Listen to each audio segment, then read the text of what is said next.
Hi, I'm Clyde Kilough, and this is Verse by Verse, a short podcast all about exploring the insights and lessons of the inspired Word of God. Today we're looking at probably the most quoted and recognizable verse in the entire Bible, John 3:16. For God so loved the world that he gave his only begotten Son, that whoever believes in him should not perish, but have everlasting life. As I was preparing this podcast, I saw in my news feed a notification that someone convicted of several truly heinous crimes many years ago is scheduled to be put to death, to be executed today. And it prompted some thoughts that I hope will give you something to ponder for the rest of your life. Imagine for a moment this scenario. A hardened criminal, guilty of despicable acts of violence toward innocent people, is now facing justice, the penalty of his own death by execution.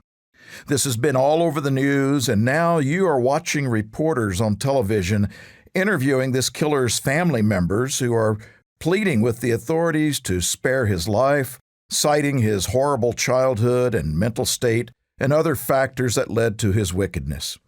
You are so moved by this that you do something drastic. You pick up your little child, your first and only child, drive to the prison, and in an appearance before the warden, tell him, I fully understand and support that justice has to be served, and justice demands the death penalty. But I want this man to have a chance to be redeemed, to turn his life around, and I am willing to offer my child, my only child, to die in his place today. Now, I asked you to imagine that scenario, and yet I can't.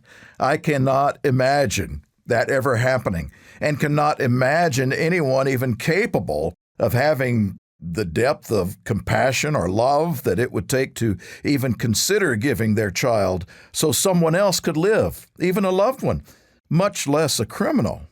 You know, there's so much to unravel in the entirety of John 3:16 that we could do dozens of podcasts on it. But it demands that we first try to consider something that is virtually incomprehensible, and that is the depth of love that God our Father has for all humanity. You and I can talk about love on the human level, and we stretch our minds to contemplate how far humans can go to express their love.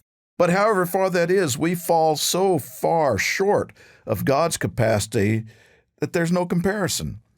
The Apostle Paul put it this way in Romans 5, verses 6 through 8. For when we were still without strength, in due time Christ died for the ungodly.